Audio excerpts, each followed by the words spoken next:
Find something. Find a thing that you genuinely enjoy, because getting good at things you genuinely enjoy is extremely beneficial for young people, because it lets you know that, like, everybody thinks they're a loser. Every young person thinks they're a loser. At least a young person in the situation I was at. Like, I didn't know I wasn't a loser until I started winning, until I started doing martial arts. Martial arts taught me that, like, I could get better at stuff. We need to go to work. We need to get our gear back on. We need to lock and load our weapons. We need to get back out there. I know that that's what we needed to do. You know, so often, the best way to contend with problems, with issues, with adversity is action, is by taking action. The more you sit and the more you wait and the more time you spend with that adversity, with the upper hand inside your head, the worse it's gonna get. So for me, always taking action, making something happen. It doesn't have to be huge. It doesn't have to be some mammoth, triumph that you're gonna go and pursue. But if you say, hey, listen, fix whatever's fucked up in you. Don't just shove it under the rug. Fix it, and then you'll find some peace later. Goal line's whatever it is for you. For me, I want to get through Hell Week. I want to get through Hell Week with my head up high, being strong. I don't know what the goal line is for everybody. My goal line's been very different for most people. But you're trying to find energy and strength to stay in the fight, to continue on until you get that second wind. The second wind is coming, whenever the second wind may be for you. I used to hate people not liking me. One of the hardest things in the world for me at a young age was, my God, I just want to fit in. From the age of 10 to 15, I was angry. I was pissed off. I couldn't help my mom. My dad had just died. I didn't have anybody to guide me or mentor me. There was no internet. There was no YouTube videos where some dude's popping up on your phone or your computer. And you're like, what's this dude doesn't have a shirt on in a pool telling me what he'd do when he was young? I'm telling you, you can do more, and you will do more than you ever imagined. If you're ever successful in your life, if you ever hit it, and you can, you will look back 10, 15, 20 years from now and say, God, what was I thinking? So if the idea of discipline, of consistently doing an action, is only associated with pain, with tedium, with being by yourself in a room, doing one thing over and over and over again, you're never going to get over the mountain, because it's associated with too much pain, and the brain naturally shrinks from anything that's painful, okay? So there has to be pleasure involved. Discipline has to have an element of pleasure. Consistently doing your work has to have rewards. Reward is the key word here, right? So if you never feel direct, pleasurable sensation from what discipline is giving you, then it's never going to work. And you want to have other strategies for yourself. In case this doesn't work out, you got something else going over here.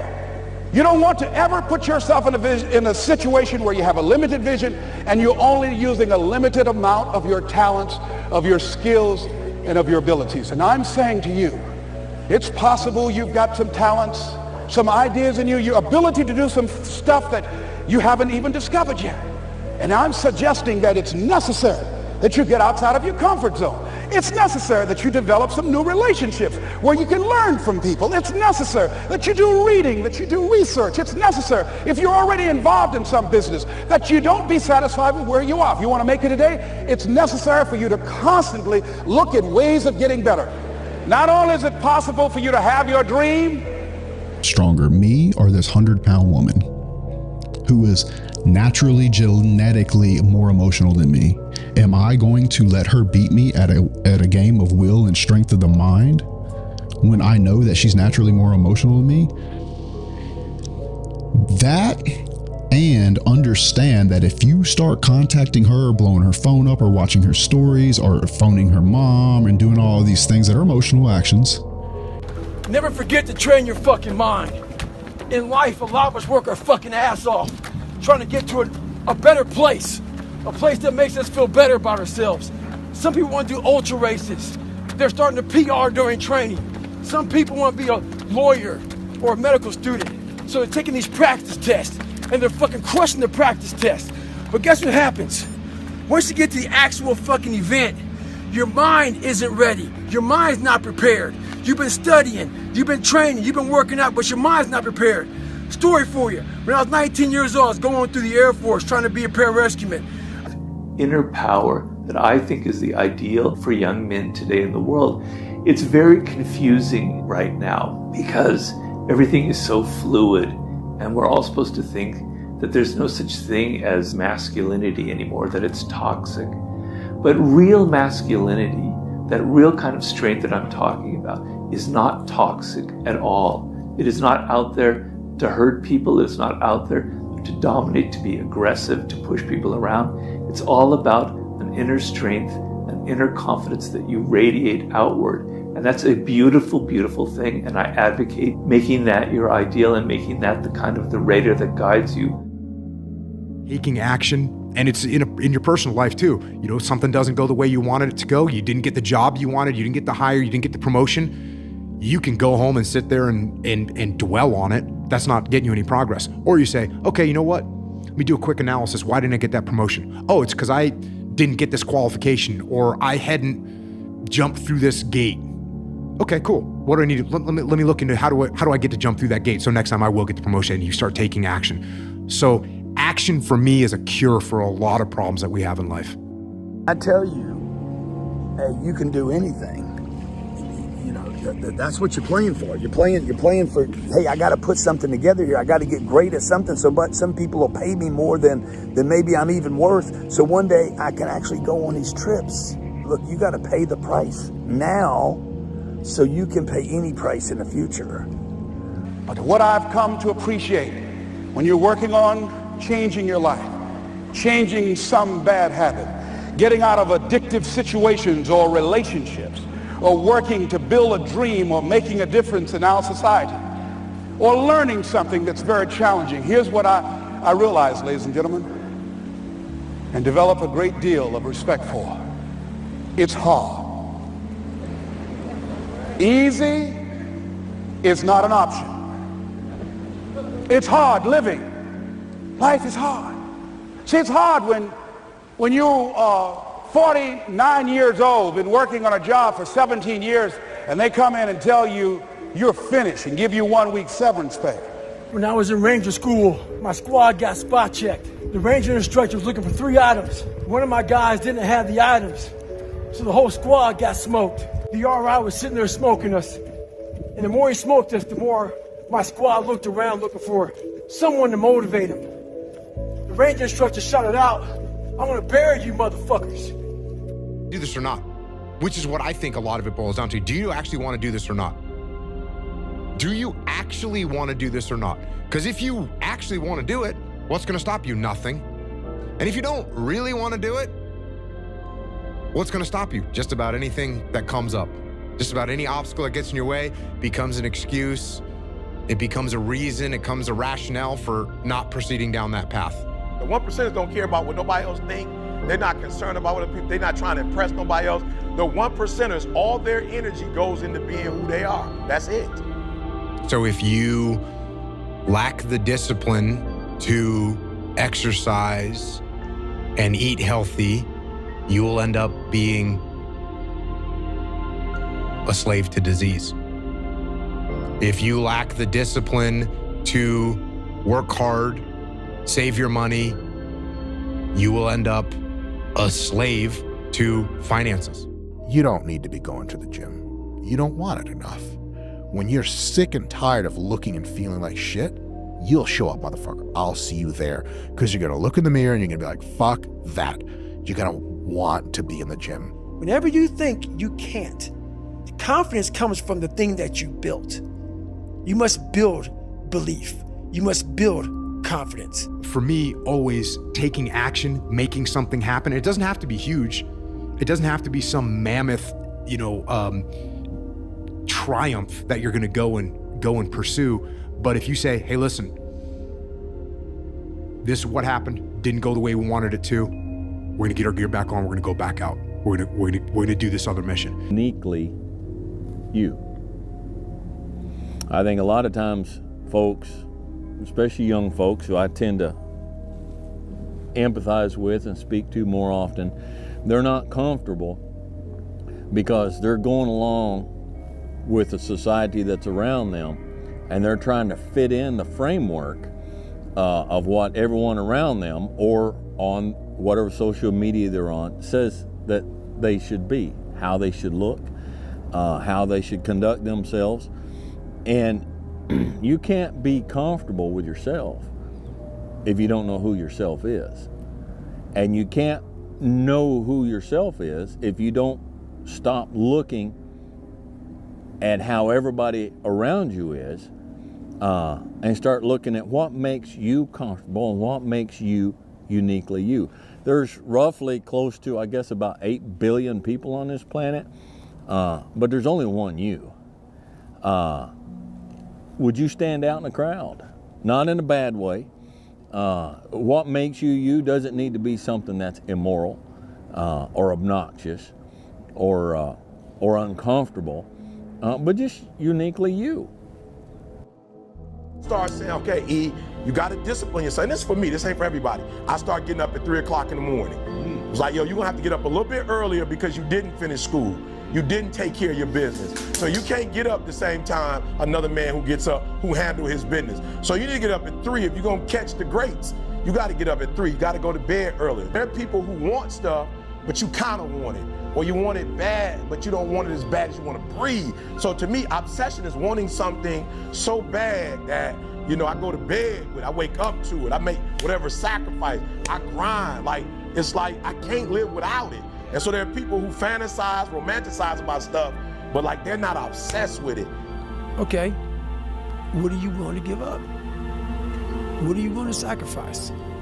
What are you willing to forgo? Because a lot of people, like this guy came in one time, I was a trainer, and he goes, man, I can stop doing anything but my frappuccinos. I go, fucking leave. I wish it didn't feel like there was so much at stake, but it kind of does. You know, the last 6 to 12 months, my brain hasn't been where I've wanted it to be.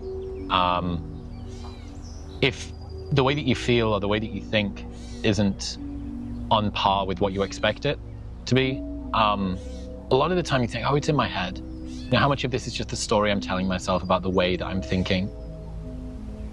And that's really going to get stress tested this week, twice. I'd be lying if I said I felt on top of the world. I don't. Really, really slippery brain, short-term memory doesn't seem to be working very well. 3 o'clock in the doggone morning. I'm doing it every day at 3 o'clock in the morning. I'm telling y'all, the breakthrough, I'm gonna break these boys. Why? Because where they come from, they couldn't get up at 3 o'clock in the morning if they wanted to. They smarter than me. They come from privilege. They got the language, they got the code, they got the rules, they grew up in it, but they will not get up earlier than me. They will not put out more content than me. How many times do you have to hear, if nothing changes, nothing changes? Right? We all have heard this. I don't even know where it comes from. I probably heard that first when I was 10 years old. If nothing changes, nothing changes. And yet, somehow we expect things to change. We expect things to change. You think you're gonna get in better shape. You think you're gonna get more money. You think your relationship is gonna improve. You think you're gonna get promoted. My wardrobe.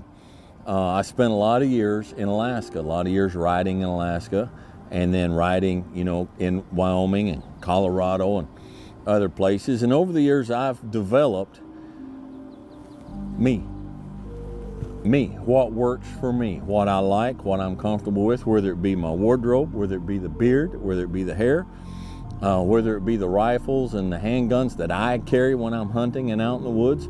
Whatever it is, it's me. And I don't ask, what is everybody around me doing? And so that's what I need to do. When I went and got the job in Colorado. If you can barely decide to take any action at all and peel your eyes away from your phone for just a moment, it's so much easier to beat everyone else because most people are overweight, they're distracted, they're poor, they have so few skills because it has never been easier to start a business, to make money, to get in shape. It's just also never been easier to do nothing. It's real. And there's no excuses. There's no fucking days off. There's no, not willing to grind and, everybody's against me and this didn't happen for me because of this and that and all this whining and pussy ass bullshit that a lot of people do these days. Just these people who dive in and they're hardcore and they're focused and they know what they want, they know who they are, and they lay out these short-term goals and this roadmap on how to get there. Most of those people make it. Person wins? Nah, not really.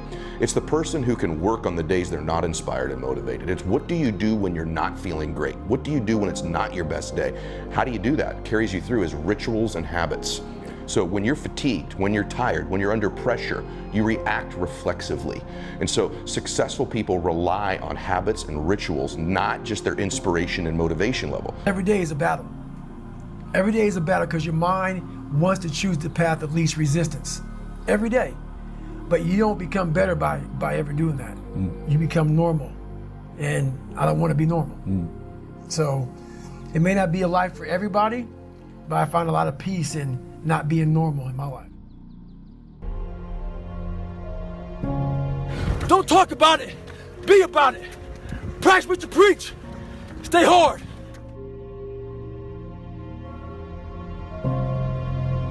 Desire for achievement, the absolute biggest fear or pain that they're running away from, and the hardest, impulse control. Now, impulse control, most people would agree is a good thing. The other two, not as much.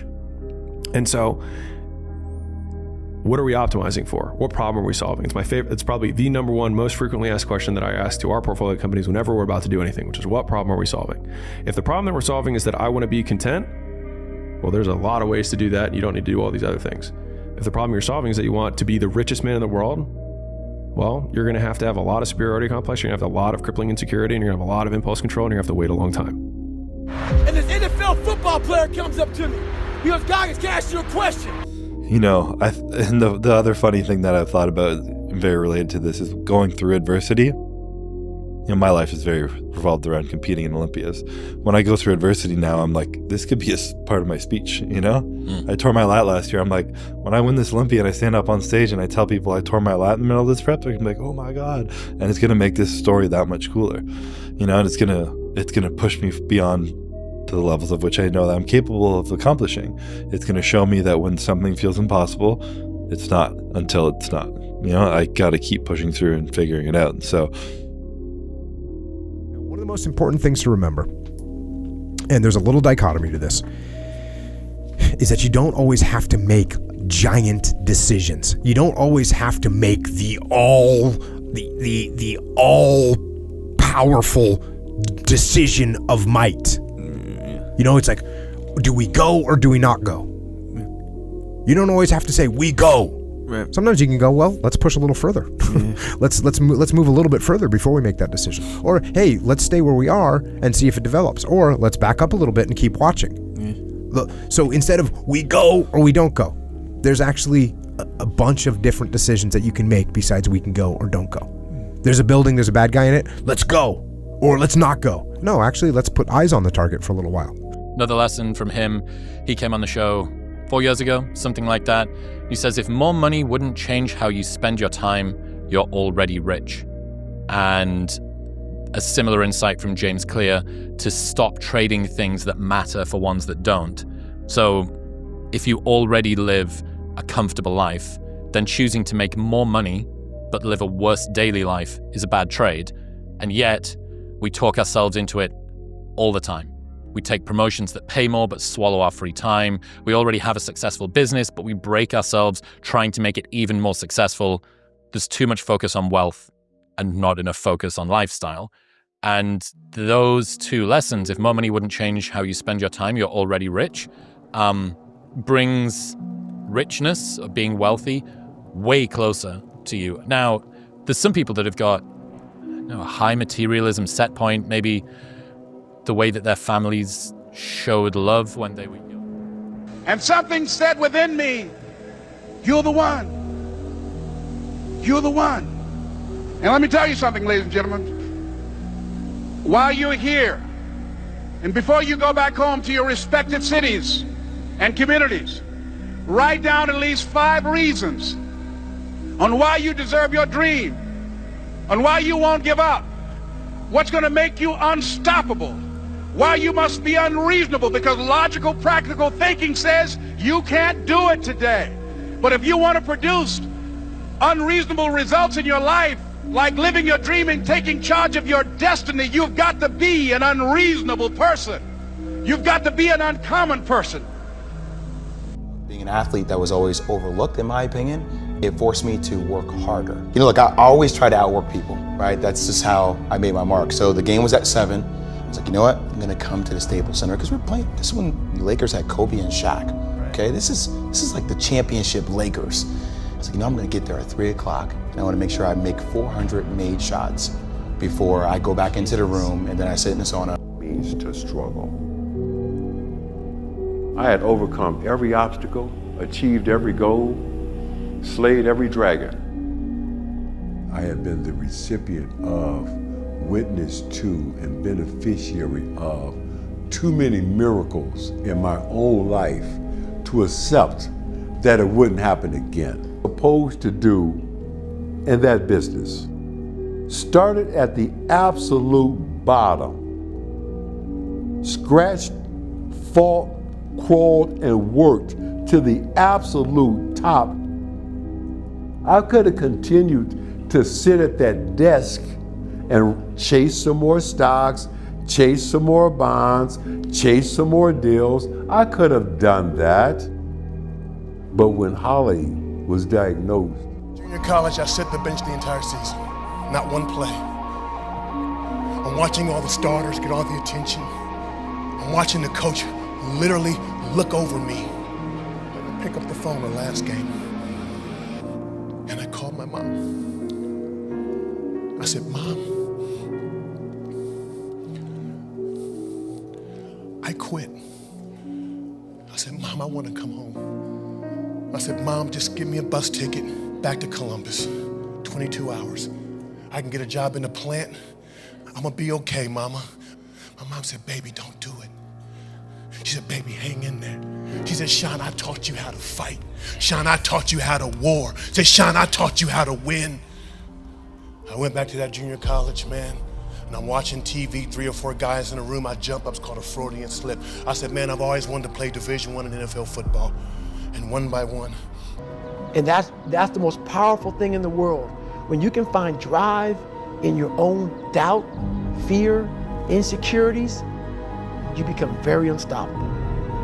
I'm in search for a feeling.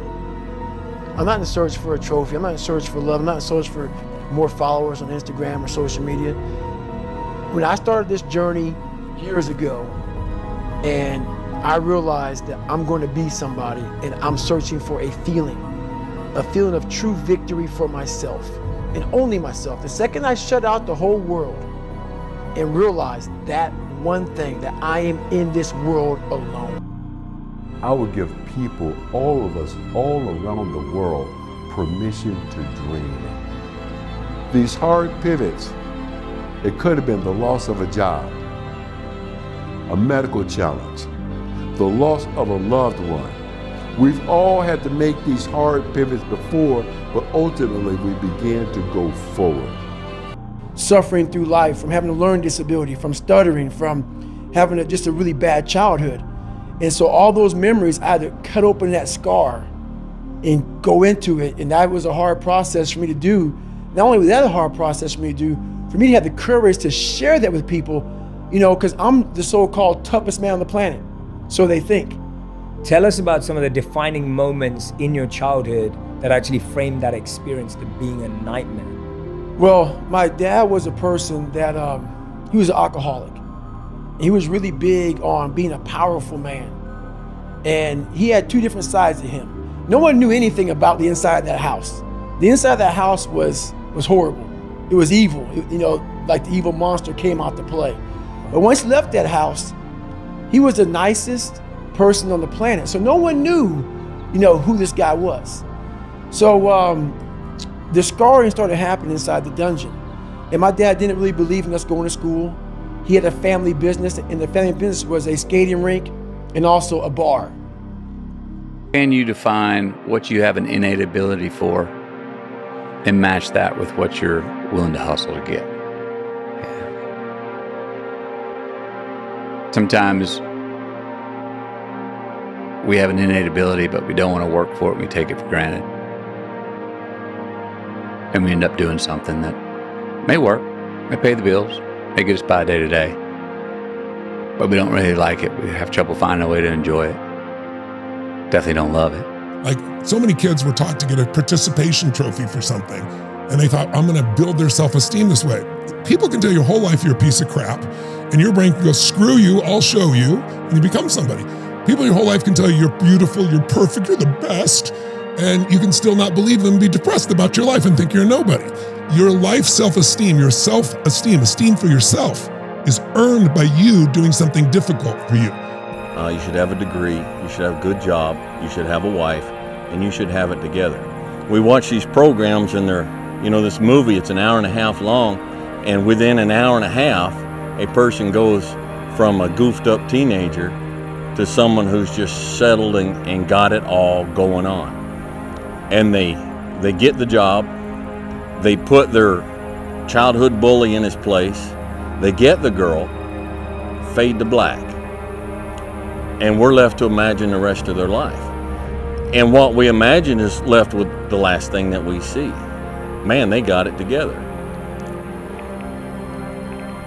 Send me a message, like location, I'm gonna come. Whatever you want, doesn't matter. Ireland, New York, Brooklyn, or Moscow, doesn't matter. Tell me, where?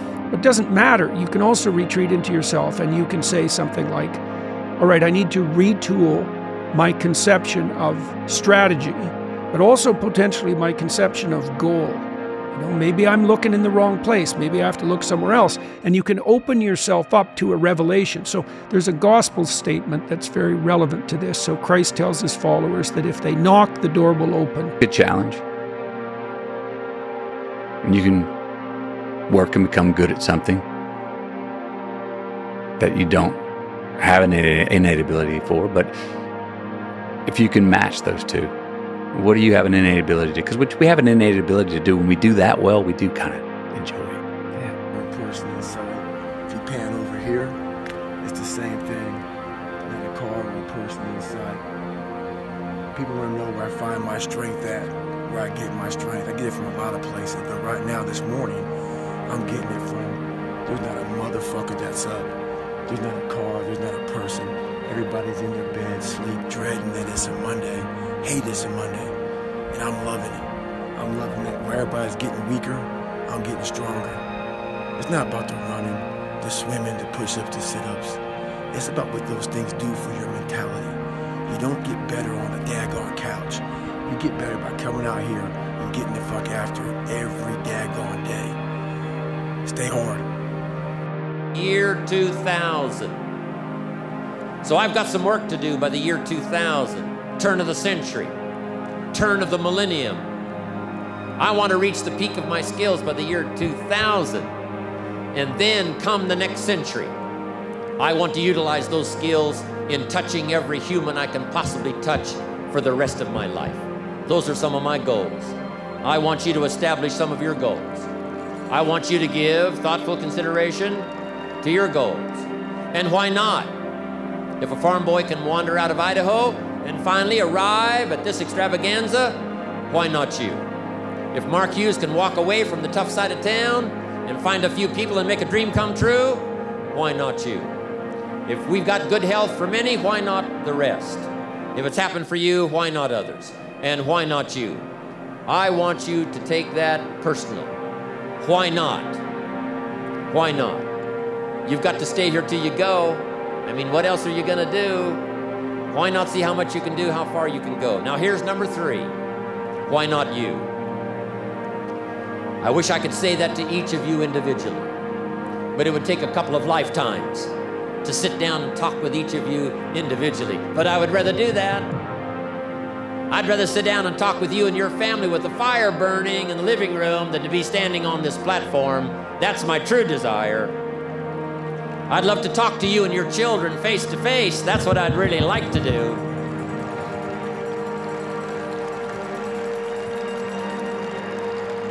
It's easy to give up. Hell yeah. It's the easiest thing in the world to do. All right, man, I'm done. I ain't going. I ain't gonna keep going. Yeah, I don't feel like going to work. The I'm one, done. yeah, It's man. easy. It's very easy.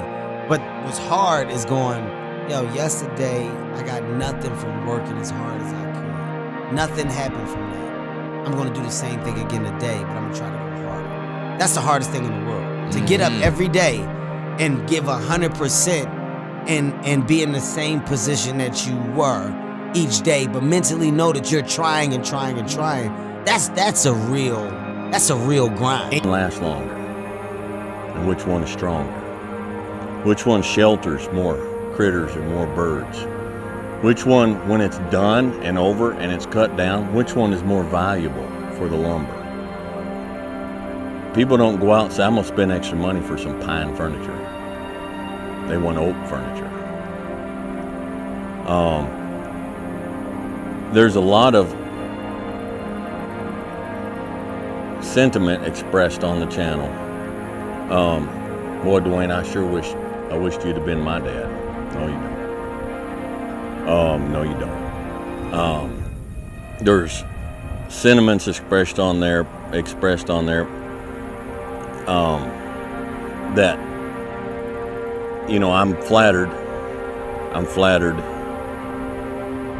but I know better. I don't take it serious. Nobody bursts from their mother's womb. You know, when I was before I met Camilla, I was coming on to my late 30s. As much as I'm not a person that is guided by timelines, my life had not really added up to what I thought it was gonna be relationship-wise. I thought by that time I would have met the woman I loved, married, and started a family, and that hadn't happened. And I did find myself doing that thing I was doing at the Amazon, looking around the corner. Any prospective, possible female I met that I was attracted to, I was like, maybe this is the one.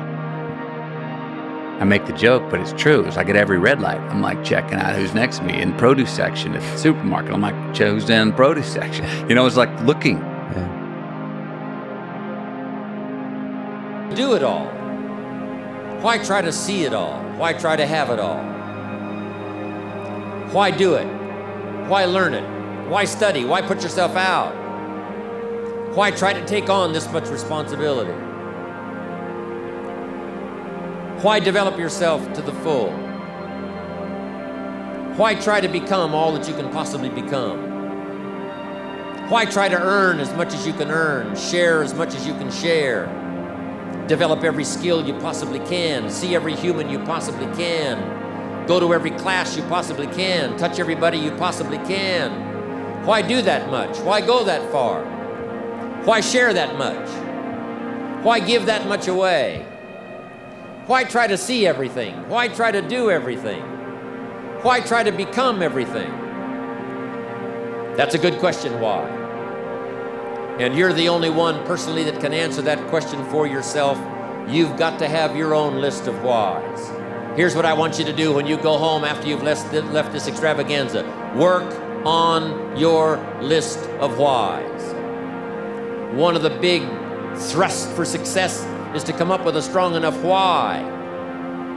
In leadership training, here's what we learn. If the why is powerful, the how is easy. But if the why isn't strong, if your goals aren't powerful, if the vision isn't clear, the old prophet said, without a vision we die, without a vision we perish, without a dream we're nothing. From the movie The Professionals. Somebody watching this right now and you smoking and you just sitting in your room and you just thinking everything is just gonna be handed to you. Bro, I'm here to let you know, bro, you can't get nothing in this life unless you work for it. Put that blunt down right now.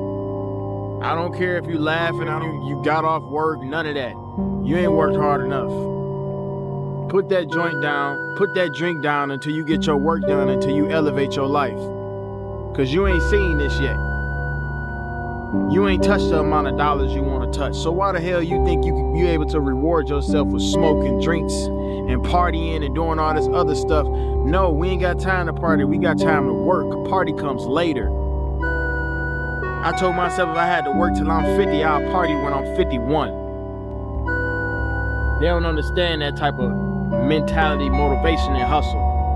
This don't come with just smoking weed and sitting in your room. This comes with hard work, dedication, motivation, inspiration to get out of your situation. Take patience. It's a mind thing, you know. You have to be smart enough to be able to know what you want to go after. You know, so you have to have goals in life. You know, you can't just expect everything to knock on your door. Nobody, absolutely nobody, gives a fuck about you as much as you're going to have to give a fuck about yourself. Nobody cares about you as much as they need to care to fix your life. Even your parents, even your friends, even all the people who think they care about you, they care about you. Yeah, sure, there may be 2 or 3 people on the planet who genuinely care about you, but nobody is going to come to your bed, drag you out of bed, drag you to a job, force you to work hard, go and get you a hot bitch, and go and buy you a Ferrari. Nobody is going to do that for you. You are never going to have any of the things you want if you do not get them yourself. Nobody cares about you enough to do it for you. This is absolutely true. People have vulnerabilities. People have necessities. Even the richest, most successful person in the world, they have something that they're lacking. Failure is a trick, okay? Let me say that again to get in your subconscious mind. Failure is a trick, okay? It is a trick in the mind, okay? Failure and defeat is 2 different things. When people fail at something, they think it's over. They think, oh, I got defeated. No. Okay? That's what failure wants you to do. It wants to trick you into thinking you are defeated. You're not defeated. The only person that can defeat you is you. The only thing that can defeat you is you. Defeat is a mental thing. Okay? Defeat is oh, I give up. That is what defeat is. Failure is, it just didn't work. So don't even look at it as failure. Yo, it just didn't work. Failure, the benefit of failure is you learn. Okay? Look at any successful person, okay? Any person that has a multi-million-dollar business or even a multi-billion-dollar business. You know, he gets banned multiple times. It was a rough one, but I hit him up. Hey, I can get your account back within 24 hours, and I paid for it. Right? It cost me, I think, like $10,000. I paid for it. Yeah, and it's just like, and I did it because I was like, okay, I fuck with this guy. I like what he's talking about. I didn't think he was going to be doing 3-5 billion views a week on social platforms. I didn't, but I wanted to be in connection with people that I respected, that people that I had synergy with. So I took care of him. Then that led to business opportunities with him, right? Then he got banned again. Who was there? Who was the first person that got the call? Me, right? So having direct access to individuals is directly correlated to your ability to supply their needs. If I could work that hard every day, with being blessed with the physical tools that I have, what would my career be? And I made a promise to myself from that day that I was going to work that hard every single day, so that when I do retire, I have no regrets. And that was the most important thing for me, is to leave no stone unturned, get better every single day. And if I lived that way, then over time, I'd have something that was beautiful. But that was my philosophy. It seems like a pretty simple one, but if you live your life to just get better every single day, you do that for 20 years, and what do you have? When you in your grinding stage, like, that hunger is different. It's about if you can maintain it or not. Like, that hunger that you get is like a different type of, like, I don't know what it is. Like, all I wanted to do was just work. So once you get that in you, like, it's just like you can't stop. Do you still have that same hunger, you think? 100%. Yes, I don't play when it comes to, like, my content, because people will get comfortable and things can slow down. Like, I know that all this can go away like this. So I gotta keep my head focused, stay on the right path, and just execute every time. A lot of cynicism in these days about inspiration and about motivation, because there's a lot of fake shit. You know, you can go on Instagram and you see 1 million of these inspirational quote pages, and they're run by people that are probably depressed. You know, you see a lot of people that are, talking about how to get ahead in life, but they're not really doing anything themselves. So there's a lot of cynicism involved in that. But there's also sincerity in it, and you can get, if you just look at it with a pure heart and a pure mind, you can get a lot of energy out of that. And when you're around happy, inspirational people that are successful, it makes you feel better and you get inspired. And if you act on that inspiration, your life will be more fulfilled. And it's not just inspirational in terms of financial success, but in terms of doing difficult things, whether it's running 100 miles, it doesn't pay you a goddamn thing other than the wealth of the knowledge that you can push yourself to such an extreme. It's not limited to music, that point of view. It's not just about making music, it's just about, you know, a mentality, in my opinion, just, you know, how to take your lumps in life, you know what I mean? Because you're gonna take your L's, you're gonna have your ups and downs. So just a philosophy or a point of view on how to look at the journey. It may be something else in your body that's making your back hurt. For me, I'm like, man, why can't I get past this hurdle? So like I said, I'm always examining myself every day. What is it? What is it? Well, there's only one thing you haven't examined yet, and it's going back to the beast, going back to the demon. So when I went back to him, I realized that was the unsolved mystery. I had to look that man in the eye one more time. Like how I studied that Navy SEAL talking lion, I got it from this part right here in the book. I went and I didn't see him anymore as this beast. I started doing research on him, found out that his dad used to beat him really bad. So his dad would put him in front of a furnace, open the furnace up with the flames coming out. What is it? That Mark Manson quote about the pain you're willing to encounter. I was trying to figure out why there's some areas in my life where I'm disciplined and other areas of my life where I seem to lack discipline. Kind of what I was saying earlier about being a dualistic type of individual. And I came up with this discipline equation that I'd love to interrogate with you, because I've not thrown it at enough people to know that if it's true or not. So discipline equals the importance of the goal plus, let's just say, the importance of the goal to you. So the subjective importance of the goal. How much does that goal matter to you? Plus the psychological enjoyment you get in the pursuit of the goal. First, you need a mentor.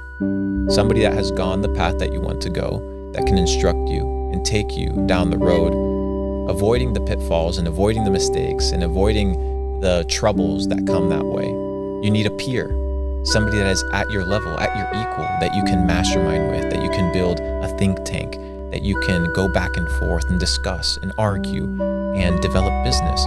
And then you need a mentee, whether it's your young brother or somebody that you bring into your business or an employee, somebody that you pour yourself into. Why? Because those people keep you accountable. Those people are the ones that check you. You know, you often have your little sibling, he'll ask you questions and he'll check you with authenticity and honesty and ask you shit. You're like, oh, whoa, like this kid's paying attention, right? Yeah. So every man in his life needs 3 relationships, and under those 3 relationships, Capital Code's been built. Mentors, peers, and mentees. Remind you of something, okay? And you don't need reminded of it, but I'm gonna remind you. Anyhow, life is hard. Okay, fellas, life is hard. It's always been hard from the beginning, and it will always be hard. The Bible says man's days are few and full of trouble.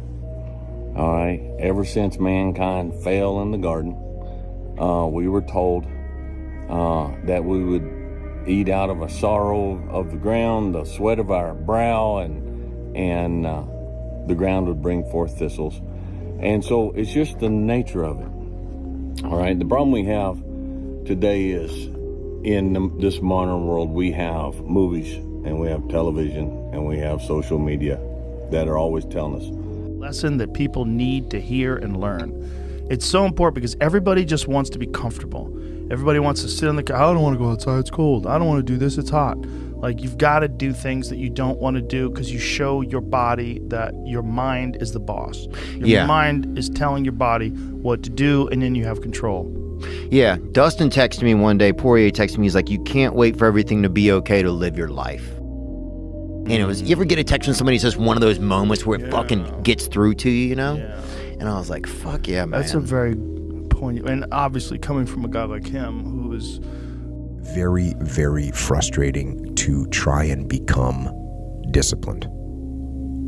And I apologize that I haven't talked about the fact of what to do if you come from an undisciplined family or you have undisciplined parents I haven't really talked about what to do in that situation, but there's a reason that I haven't talked about that before, and that is because you don't get discipline from your parents. You don't get discipline from your parents, from your grandparents, from your older brothers and sisters. You don't get discipline from an external source. You have to get it from you. That's what self-discipline is. You get it from yourself. You get it from you. I was in the film room watching film, and I was watching the California Bears, and my defensive backs coach, Larry Slade, came in the room. He said, "Inky Johnson, I got some good news for you." And I dropped the clicker, and I said, "Coach, what is it?" He said, "Son, you're a projected top 30 draft pick." He said, "All you have to do is play these next 10 football games. You're an automatic multimillionaire." I ran out of the room. I got on the phone. I called my mother and my grandmother. I said, "Listen," I said, "after this season, our lives are about to change forever." And little did I know our lives were really about to change.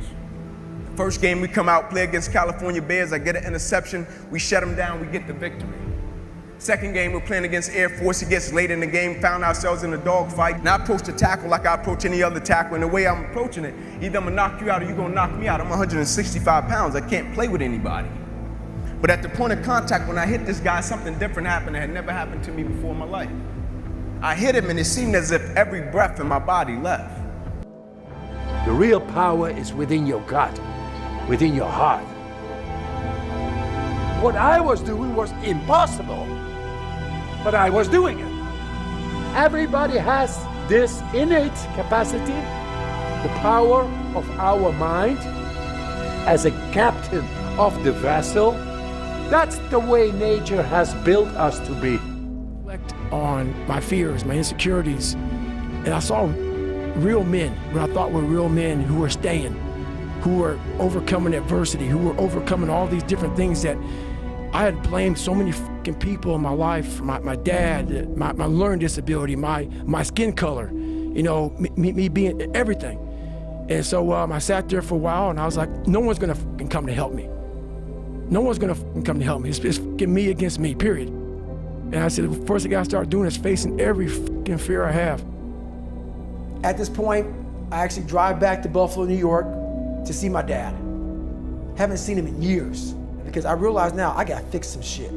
I'm blaming everything, but I need to go back to the root of the problem, which is my dad. I gotta face the demon. I gotta go back and see what made him so fucked up to make me so fucked up. Why am I fucked up? And I go back as an older man now. I'm in my 20s. I'm not a kid anymore. And I realized he was the same man that he was. I looked at him in a way, we never said sorry to one another. And he went off about my mom and my grandparents and all kind of shit. But I looked at him in a way that I realized now why you fucked this up. Somewhere in your fucking life, something fucked you up. And you didn't deal with it. And so you put that shit on me, my mom, and everybody around you. I'm gonna deal with my shit. Say honestly, I have a very deep affection for him, I do. If he weren't here, I probably wouldn't be alive today. The fact that he is here and doing what he's doing, and doing as well as he's doing, and improving as he has, gives me the motivation and interest to stay alive. I want to see my kids grow. I want to be a better person in life. I don't like the person who I become. I just want to be a decent human being, which I know I can be. We have to understand we're stronger than we anticipate that we are. We're a lot stronger than we believe we are. Believing in yourself, you can overcome the most darkest moments. I can't make up for the past, of course, but I just want to have a healthy future. Question, and I think I know your answer to this one. Which do you tend to focus on more? Which do you think most people focus on more, what they can control or what they can't control? And then which one do you focus more on? I think most people would probably focus on what they can't control. I'm an even balance, I would say, between the two. I'm That's working good. quite hard to try. I was going to say you strive. It's part of your philosophy, right? To focus on what you can control, right? So that's part of the Stoicism, whole philosophy of Stoicism, right? So, but most people, you're absolutely right. Now in my seminars, it's different because I got 15, 20,000 people ask that question, and the vast majority of them say they're focused on what's missing, but the vast majority of them say they do focus on what they can control. That's why they came. Why would they spend their money and time? They want to take control of their business or their body or their relationship, whatever the case may be. So they have a different belief structure. if you have both of those out of whack, you got some real challenges. Most people have at least one out of whack, which creates stress. You fear that's been keeping you from living your dream, that's been keeping you from doing some things that you would like to do. Just think about those things. And how do we begin to handle that? Abraham Maslow said that life is about growth. And he said, you can either go back to your comfort zone, and there you won't find any growth, or you must be willing to go forward and face your fears again and again and again. Because you're never going to have a fear-free existence. I mean, some fear is acceptable and legitimate. There are some things that you really should be afraid of. Now, you shouldn't allow it to immobilize you. Fuck your motivation. Fuck your motivation. You need discipline. Because motivation's not there every day. I'm missing motivation most days. Wow, Some really? days, yeah, sometimes I got motivation. Some days I'm like, fuck yeah, today I felt good. I can't wait to get to the gym. But a lot of days like, gotta get to the gym. And then once I get going, then I feel great. Yeah. And I feel great when it's over. But it's that beginning part that's hard because your body wants to stay comfortable. Your body will trick you. Like, man, today you should take the day off, Theo. You don't feel good. Life will give you what you'll fight for. Once and for all, you could find out what you're capable of. Once and for all, you could find out if you're capable of becoming this man or woman you always dreamed about. Life's gonna give you ultimately what you'll fight for. Stop backing into everything. Stand up. Bow your back a little bit. Start to walk a little different. Start to be that best version of you. You can do it in your quiet way. You can do it the way you do it, but somehow they gotta look at you and go, okay, I won't monkey with that one. In your life, you're going to get what you tolerate. So what's the decision? What have you been sitting on? Is it the decision to finally get serious? Is it the decision to get licensed? Is it the decision to stop worrying about what people think? Is it the decision to become a great closer? Is it a decision to get off of some drug or alcohol you're on? What's the decision? It's sitting right in front of you. You knew it when you came in here. What have you been hesitating on? What are you afraid of? Face it. Right now, what do you need to decide? Before he became who he is. He used to be a PE teacher, right? Sports teacher at a high school. How about her? She was a telemarketer for 2 weeks. How about her? She applied to be a funeral director. It's incredible. What happens in society is that we're clouded by the noise of family expectations, the noise of our parents, the noise of our brothers and sisters' expectations. I grew up in a family where you could either be a doctor, a lawyer, or a failure, right? Those were my three options. A strong believer of what Nelson Mandela said, that everything is always impossible until someone does it. Well, I'm gonna be the one, I said to myself, I'm gonna do it and I'm gonna show it to them. Maybe it has never been done before. That's perfectly fine with me. But I'm gonna do it. And I did not listen to the naysayers. The same was also when I went into, not just in bodybuilding, they said no. When I wanted to come to America, when I wanted to go to America, they said it's impossible. There's no money that you have to fly even over there. You have no money when you go over there to live with. And what do you think, they're gonna wait for you? They have plenty of big bodybuilders over there. People are built different. That's why they're better. You have to rebuild yourself if you want a different life. Like, you expect to be a loser with winning results, and it doesn't, like, your brain isn't getting the signal that your life is shit because you're shit. Excuse me, once again. You know what I mean? So if your life is not great, it's because you are messing up. That's the name of the game. But unsuccessful people, broke people, instead of looking at themselves in the mirror and assuming responsibility, they want to point it. I want to feel it again. But what it did was it showed me what is possible. And that's what set the new stage for me. That's when I realized, oh man, I've really been underachieving my entire life. I'm not saying that you have to go to that place, because that place is a dangerous, dangerous place that borderline rhabdo, heart arrhythmia. Oh, it wasn't borderline rhabdo. It was all that. Yep. But you don't want to go there. But it taught me what is possible. So from that 19-hour lesson, one of the biggest lessons I had in my life, it taught me, like, okay, I got it, check. 2016, a lot of people in the company made a lot of money, and they all took off and they retired, right? Other than the Fertittas, I made the most money. I'm still here. I get here at 9:30 every morning. Last night I left here at 8:30. Yeah. You know, and I don't know how late I'm going to be here tonight, but I love what I do. We get up every day and grind. I work just as hard now as I did back then. The difference between back then and now is I don't have to do a bunch of the shit that I don't really like to do, like budget meetings. I don't like budget meetings. Or you enter them in a jiu-jitsu tournament where they're a purple belt and you know that everyone that they're going to fight against is a white belt. And so they get the big W, they get the win. But they don't really get tested and they don't really struggle. And if you don't struggle, you don't grow. So that's the but, right? The absolute best times of my life were in combat. And the worst times of my life were in combat. And so even though I wouldn't want any of my children to suffer through the worst of times, it also makes you disciplined, and once you're disciplined, like you're like a sharpened sword, man, like a well-tempered blade, and then you can go out there and operate in the world. Somebody aspiring to, take things to the next level or to even surpass their wildest dreams, there's always going to have to be an element of luck, but I think more important is putting yourself in a business that can be ubiquitous, that really doesn't have limits, because otherwise there's always going to be a grind to it. But if the business, if it can't be something that you can visualize every business using or every consumer using, it's going to be tough to scale to be big enough or to have the perceived value.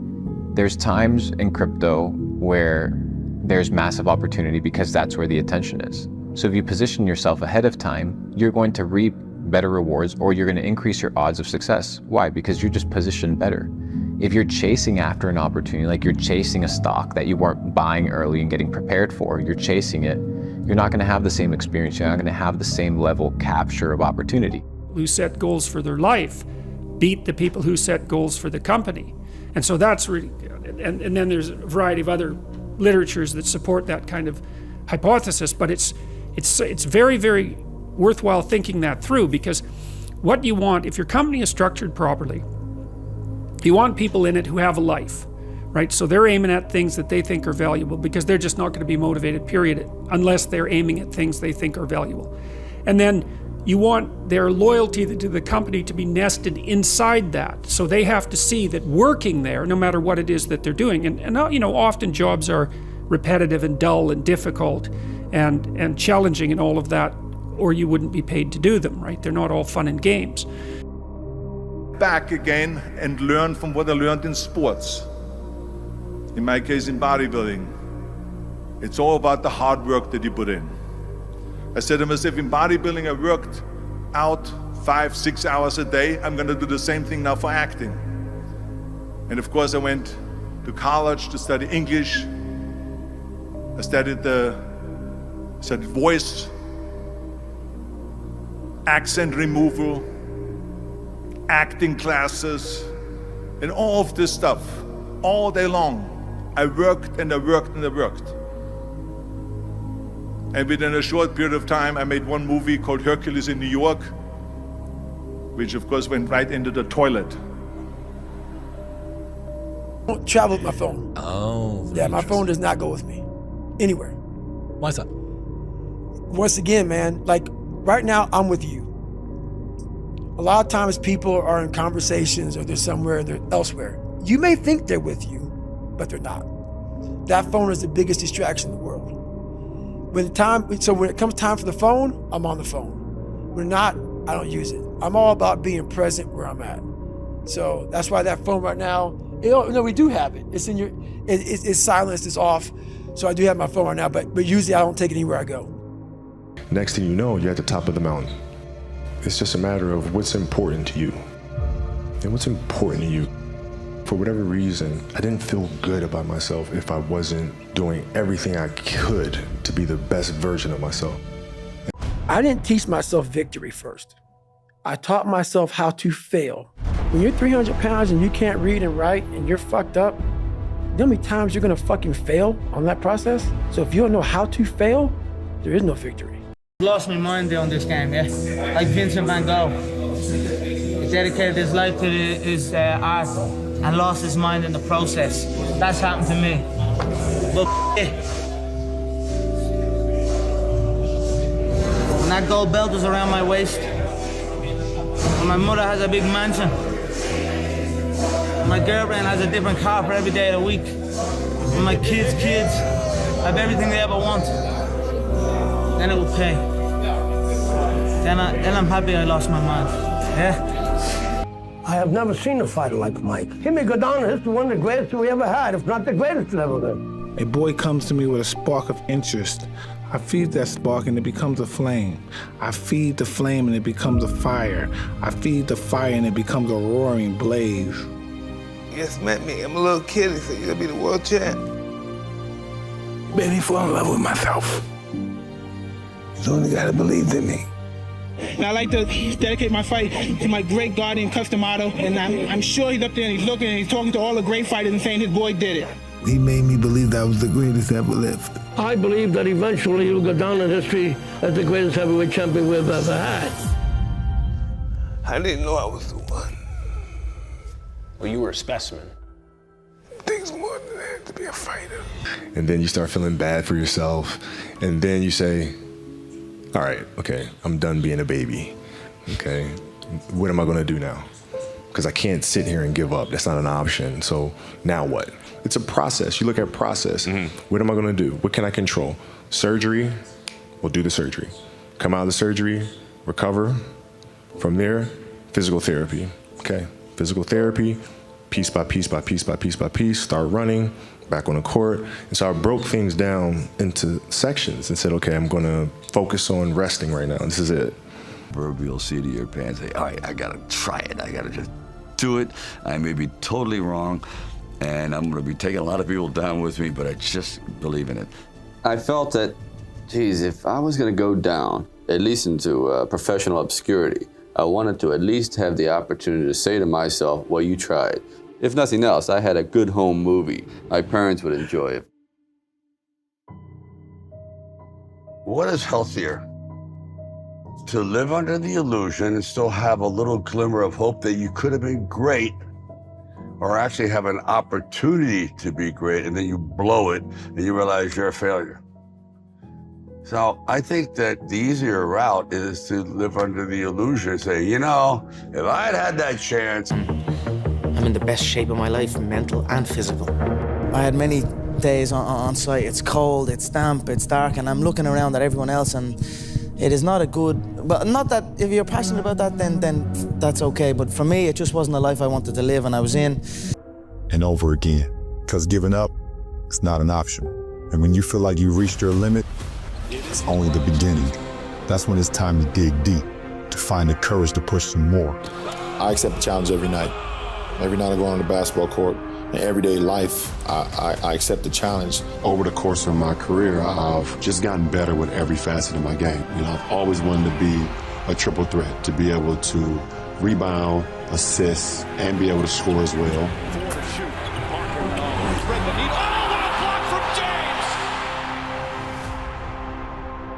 You got to be able to adjust. I was a young boy, but once he spoke with me every night about discipline and character.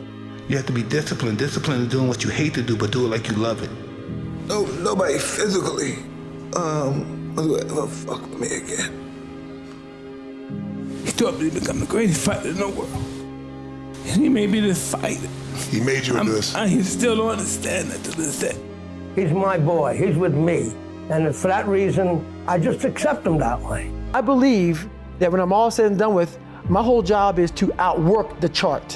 Whatever the fucking chart says about me, the all-knowing power up there, I want to get up there and say, him look at me and say, I know everything.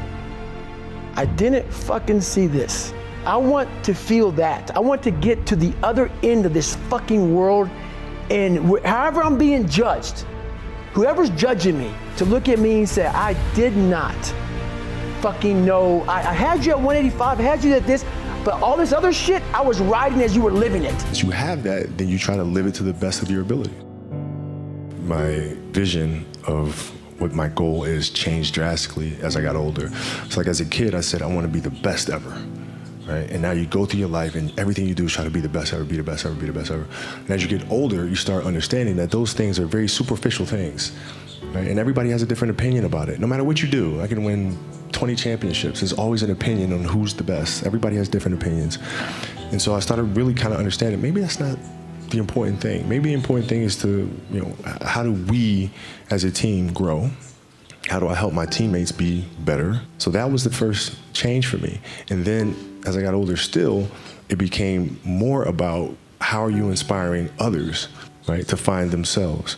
That is the ultimate championship. So how do you use your passion and use that to inspire somebody else to create their passion? And then how can they pass that on to the next person? That is true success. Because when you've come from the absolute bottom to the absolute top, and you've done it all off of your own back, and hard work and dedication, and never missing a day, the only shortcut to life is to never miss a day. One, because of compounding interest, and two, because sometimes you get lucky. And you'll never miss a lucky day if you try every day. If you don't try every day, you might miss your lucky day. And that's what people don't understand. If you never miss a day and you never don't try and you're always on time, was I late today? No, on time, and you try and improve every aspect of your life, and you're a professional, and you try and make sure that you analyze your decisions, you give yourself feedback, you don't make mistakes, you're not lazy. If you try and you make it to the top, you end up elitist, because you look at the people down below and you're like, well, why didn't you try? I did. Go all the way. Otherwise, don't even start. If you're going to try, go all the way. This could mean losing girlfriends, wives, relatives, jobs, and maybe your mind. Go all the way. It could mean not eating for 3 or 4 days. It could mean freezing at a park bench. It can mean jail. It can mean derision, mockery, isolation. Isolation is the gift. All the others are a test of your endurance, or how much you really want to do it. And you'll do it, despite rejection and the worst odds, and it will be better than anything you can imagine. If you're going to try, go all the way. There's no other feeling like that. You'll be alone with the gods, and the nights will flame with fire. Do it. Do it. All the way. All the way.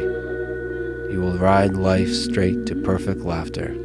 It's the only good fight there is. You're that much closer to becoming that person you always knew you could be. I mean, isn't it about time you do that? Isn't it about time you become that person you knew you always could be? How do you do that? You break the fucking mold, guys. You get the fuck out of bed when it's cold, when it's early. You do something away from the normality of what you've been doing. That's psychotic behavior. Doing the same thing, expecting a different result doesn't work that way. You must switch up the mainframe. Switch it up if you want a different result, man. Why not try it, man? Shock the system. Start with an earthquake, man. What I mean by that is, yeah, get up at 4 in the fucking morning one day. Just one day. And go for a fucking run. Commit to one day. And see how you feel. As you're jogging it back in around 5 or something. As your neighbors are still asleep. Or as you're jogging it back in at 6 o'clock. And your neighbor's just getting up, grabbing the coffee, looking outside. Wondering, what the day's gonna hold for them. Well, your day's already provided something for you.